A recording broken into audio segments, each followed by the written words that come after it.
Hey there, Wolfpack fans. It's me again, Kenton Gibbs, bringing you another episode of Locked On Wolfpack. And on today's episode, we're going to talk about an article from one of my good friends over at Pack Pride, Corey Smith. And the article is titled, or at least the Twitter caption that was over it was ACC coaches give mixed reviews on hype for NC State Leary. Now, here's the thing. I think that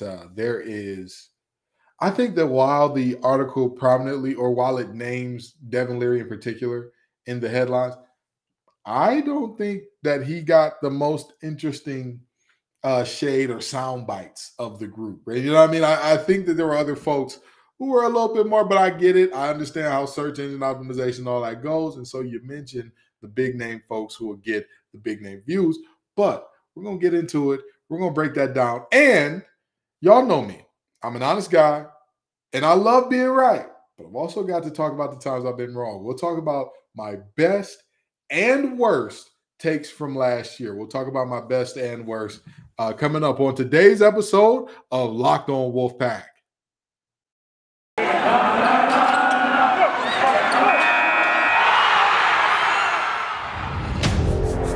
You are Locked On Wolfpack, your daily podcast on the NC State Wolfpack. Part of the Locked On Podcast Network, your team every day.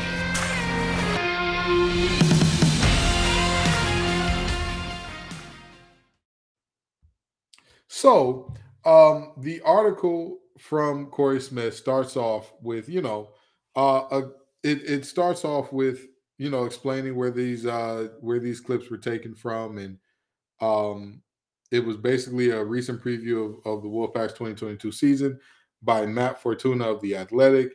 And it included multiple ACC coaches for a scouting report, quote unquote, for both sides of the ball. Now, there was some talk about Devin Leary to start this thing off, and so we'll get into that. The first ACC coach says Leary's a stud. And that coach also went as far to say that they believe Leary is the best quarterback in the ACC. Now, there was also a coach who said, well, he's pretty good. I'm shocked that people have him as good as they do. I thought he was good, not great. He can't run, has great arm strength, and is accurate. Not as accurate as Hartman, but he has a bigger arm. Well, let's get into that for a second. And the article actually gets into it because they talk about the fact that Devin Leary had a 65% completion percentage against Sam Hartman's career best 58.9. But that was also Leary's career best over a wide span of games. But this is a thing that I think is super interesting here. This is the thing I think is super interesting. A lot of people say, well, you can't just look at the numbers. You can't just look at the numbers. You can't just look at the numbers. First of all, statistics exist for a reason. They are meant to give us a clue of what people are doing over a wide span of over a wide sample survey. And not only do statistics, it would be do statistics. Not only do statistics work in that way. I'm sorry, words were beating me up there.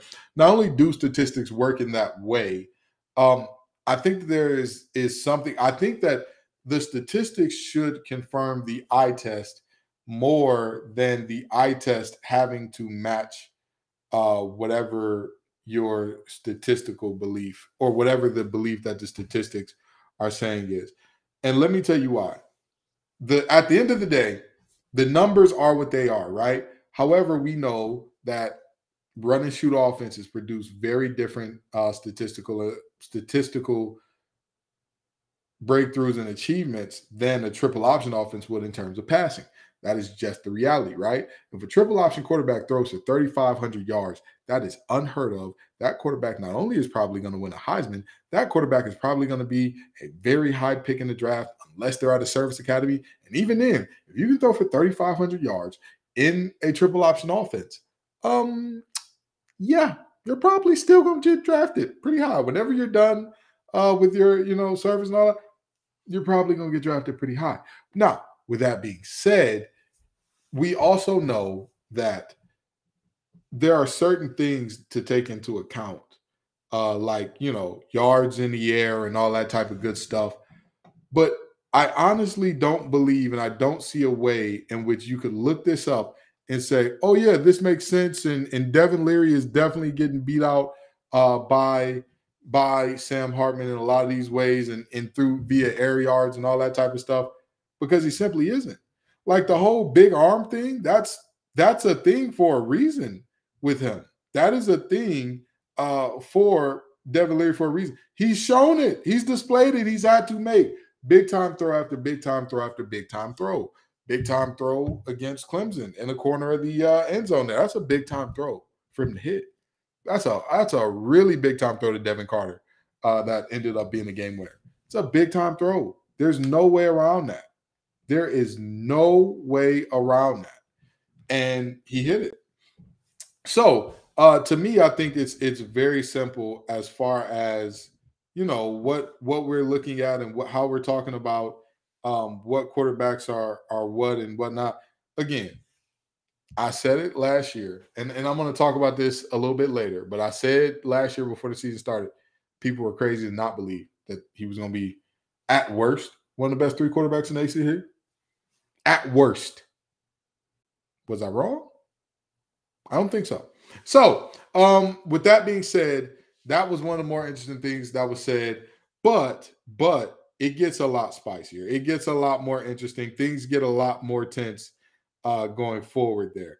So there was also someone who said they were talking about the defense and Tony Gibson, and they said that their defense will be very good. One ACC coach said their defense will be very good. Their scheme is average. Their talent is good. The defensive line is talented, very talented. The linebackers run well. The secondary is talented. They have a good distribution of talent on defense. I think it's super interesting that that's the case. And hear me out. Hear me out. I don't understand where this is coming from about Tony Gibson. I don't understand where like the hate on Tony Gibson's scheme is coming from, simply because I think that there are very few who their scheme is that great to where you're like, oh, no. You've got to understand that the players are who they are, and you can plug and play anybody. As long as that guy's calling that offense, that guy's calling that defense, that guy, that's where the difference comes in. That's where you see something that you have never seen before. If he's calling it, doesn't matter. I think there are very few guys, especially defensively, that can hold that type of title, that hold that type of cue as far as college football goes. I think as far as my memory stretches, and oddly enough, both of these two are ACC guys, Bud Foster, Brent Venables. Boom, that's it. Those are the only two that, like, instantly, when you think of, they are the coach that if you put any player, you could give them a bunch of toddlers and a Roomba with a half-dead battery, and they'll find a way to get you some stops. Those are the only two. Everybody else, they work their system and however they work it. But I'm a very firm believer in the old phrase, it's not about your X's and your O's, it's about your Larrys and your Joes. So if you believe that Gibson isn't exceptional, that's fine. If you believe his scheme isn't exceptional, that's fine to me. Tell me whose is. You know what I mean? And that's why a lot of times I think that people make a big deal out of stuff that's like really nothing. Even if that was like a slide or whatever the case may be, who cares? Because that slide is reality. It's like Dan Wilkins saying, oh, well, going 8-4 at NC State will get you a contract extension. Okay, tell me how many Power 5 schools it won't. You go 8-4 every year at Cal, you think you're going to get fired? They'll build you a statue. You go 8-4 every year. You go 8-4 every year down at let's say TCU. You think that's not good enough for them? Okay. You go 8-4 up at Indiana. Again, they will build you a stat. But again, this ain't about Doeren. This is about Tony Gibson. And this is about the fact that certain facts are facts, regardless of who says them or regardless of how we feel about it. And in certain things that seem like a slight, in reality, it's just an objective fact. It's just an objective fact. His scheme ain't great. Okay, well, you tell me this. What about all these other coaches who are running a base 4-3 or base 3-4? It's just, we haven't seen this before. So you need a really big guy to clog the A gap. And then you need a slightly less big guy, probably a little taller, a little leaner big guy to be the pass rusher while also clogging the B gap on the other side as a 3 technique. What? And then you need 2 defensive ends, one wide side, one short side. The wide side guy needs to be good at getting upfield and setting an edge, and the short side guy's probably going to be a little bit better of a pass rusher. What? I can't believe this. You might need 2 really big D tackles and linebackers who can run and do and maybe cover a deep, not a deep third, but in a cover 2, they drop really, really deep. Tampa 2, rather. They drop really, really deep. You may need that. Oh, well, this is an innovation nobody could have thought of. I mean, even Pat Narduzzi, the reigning ACC champ. I love me some Narduzzi. Everybody who knows me knows Pat Narduzzi, going back to his days at Michigan State, that's a guy that he's annoying. He's a butthole, but he's a hard working, he's a tough, he's a hard-nosed guy. I love that. I love that about him. You know what I mean? No offense. When we're playing him, obviously I'm not going to be cheering for Pitt, but I like Narduzzi a lot. What about his scheme is so crazy? Oh, the linebackers are always coming downhill and they're playing cover 4, which means their corners are on the island a lot. Ooh. Like that's the reality. You know what I mean? So, I mean, I don't think that anybody should take offense to this, even if it was meant to be shade. But, like I said, this Wolfpack team needs to be pissed off for greatness. And that is what's going to bring home an ACC championship. So if this is what this team needs to be pissed off for greatness, then I'm all for it. And that'll help me and help anybody that's betting on the Pack to take it all next year. And speaking of betting, if you're a bettor, go to betonline.net. It's your number one source for all your sports betting stats and info. Find all the latest sports developments, news, and odds, including this year's NBA Finals, the NHL Conference Finals, which, I mean, the Hurricanes should probably be in, but that's another story for another time. Major League Baseball, and, of course, all the latest fighting news from the MMA and UFC and boxing. Head to the website today to learn more about the trends and action. Bet online, where the game starts. So, I am never going to be too high and mighty to laugh at myself. I'm never going to be too high and mighty to say, I got this one wrong. But I am always going to tell people what I got it right to. So I'm going to start off where I was right. That's just where I'm going to start, okay? I told everybody what Devin Leary was going to be last year. I told everybody. I said if you parse his numbers out, and he was in a QB battle, I don't think that people truly realized and accepted how important a QB truly having the team or knowing you're the one, you'll run with the ones, all the ones are going to be with you, as opposed to, you're splitting and, this guy runs with these receivers, you run with these receivers, instead of everybody who wants to be a number one receiver running with you and saying, hey, I've got to get adjusted and get accustomed to you. So that was one that I want to, hey, I'm just going to start there. Second, when Manny Bates went down, I was in a post-game space with Matt Coe and company and the guys from the Red and White podcast. And this is something that's verifiable. You can go back and ask them, and they'll tell you that I said, while many people thought that I was super, or while many people say that I'm too nice to Keats and I'm too optimistic about basketball and all that good stuff, if you ask them, that is simply not true. When they ask me, what do you think is the best and worst case scenario for this season with Manny out? I said, absolute best case scenario, they finish eighth in the conference. That's absolute best. Worst case scenario, last or second to last, somewhere in there.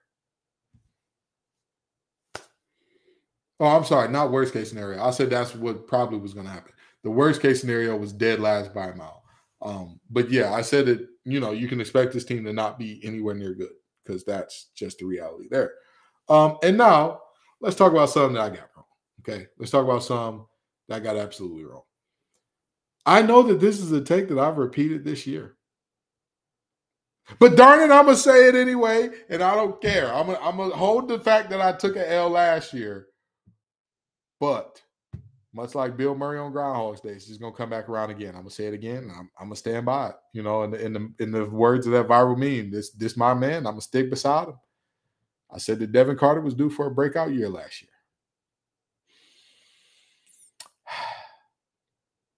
You know, the tools are there.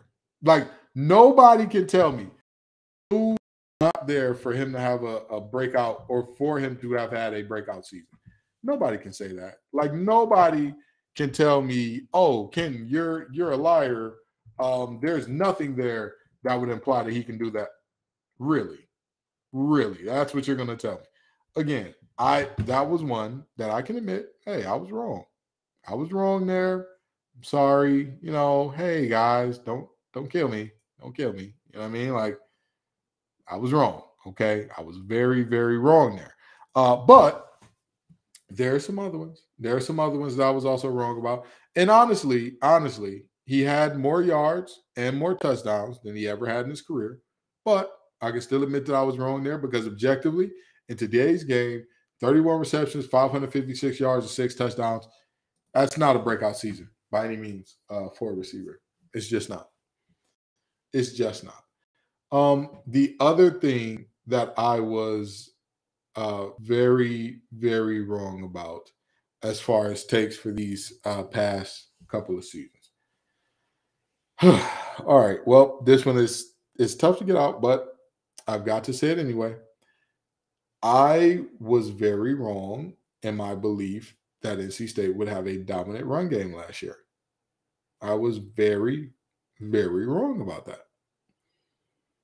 The makings were there. I was just wrong. The writing on the wall was there. Two, an experienced tandem of backs, and even a third back who had played a little bit at that time or who had shown some explosiveness at that time.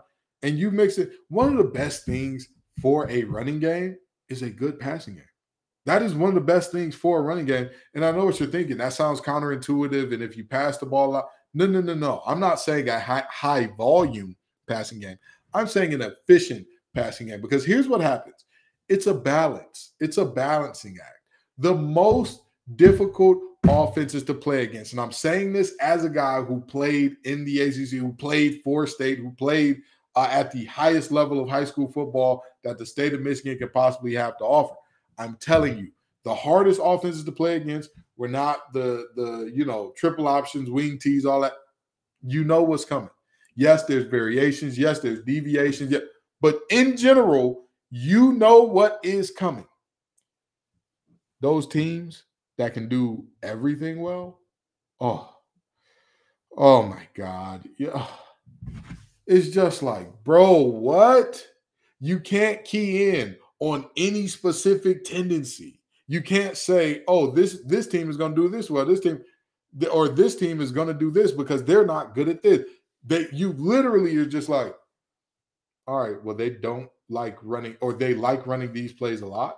And so these are the plays we need to defend for. But again, you just don't know. Like, even if you play your keys, even if you play it straight. You got to play it perfect. That's tough because normally there's a cue, there's something that tells the defender, this is what's going on.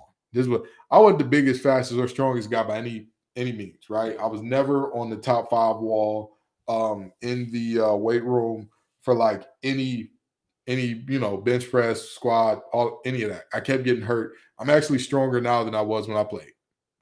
Again, I've been a long time without getting injured, much longer than I ever went at state. But the thing was, I knew what offenses wanted to do. You can't do that with balanced offenses. So bringing that back to state, it was there.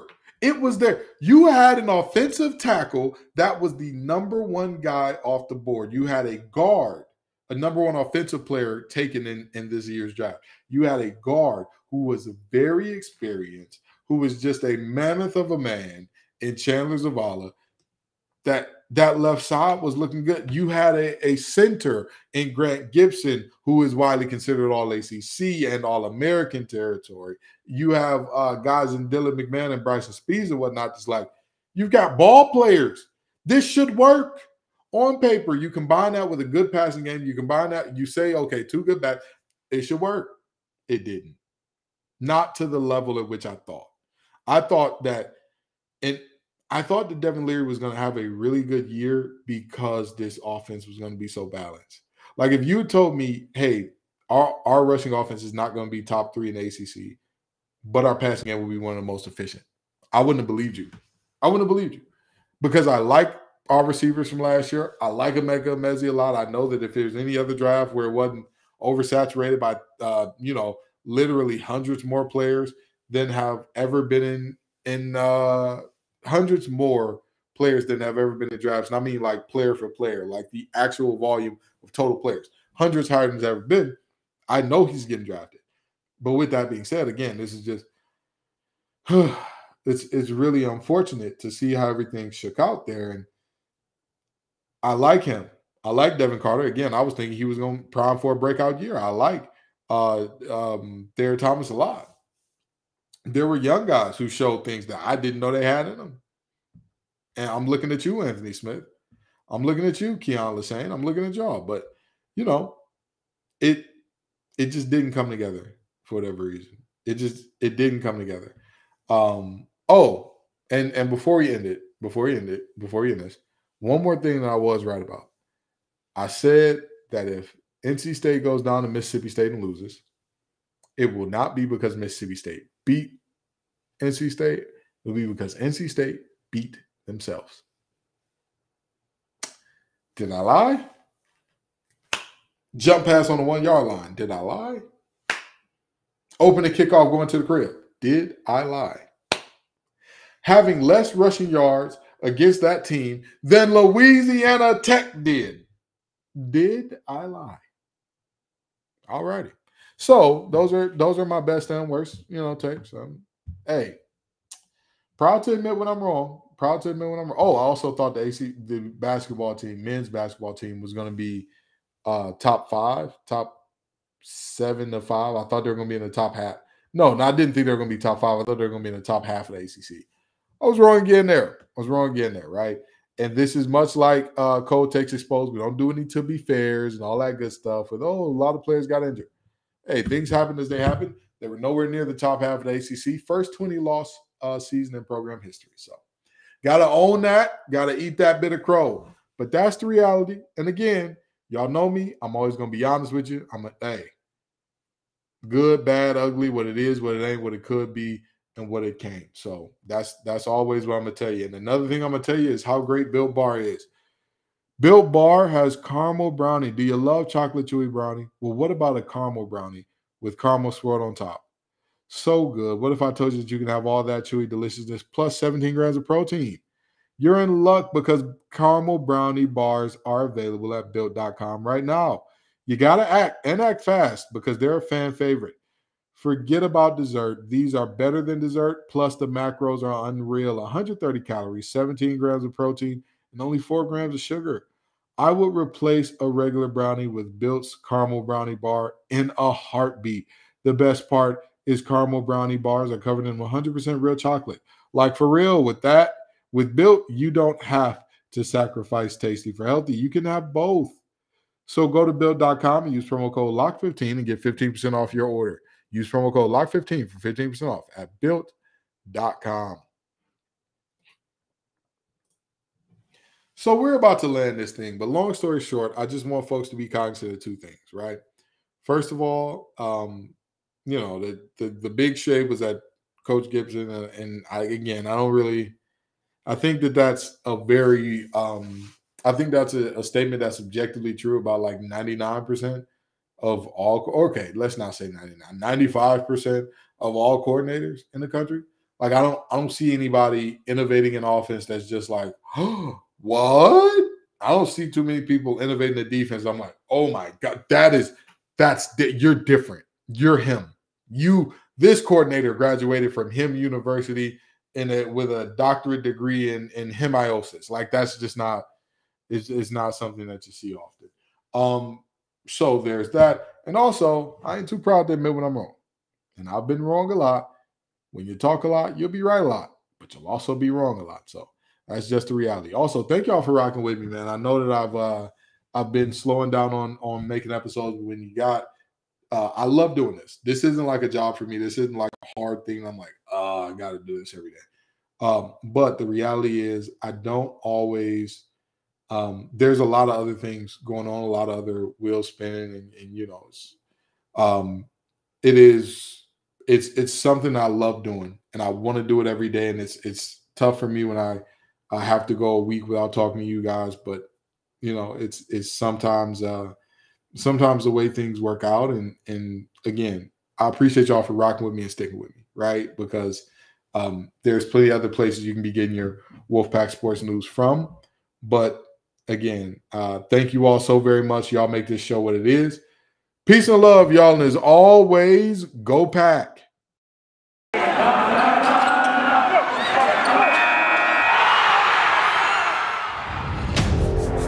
You are Locked On Wolfpack, your daily podcast on the NC State Wolfpack.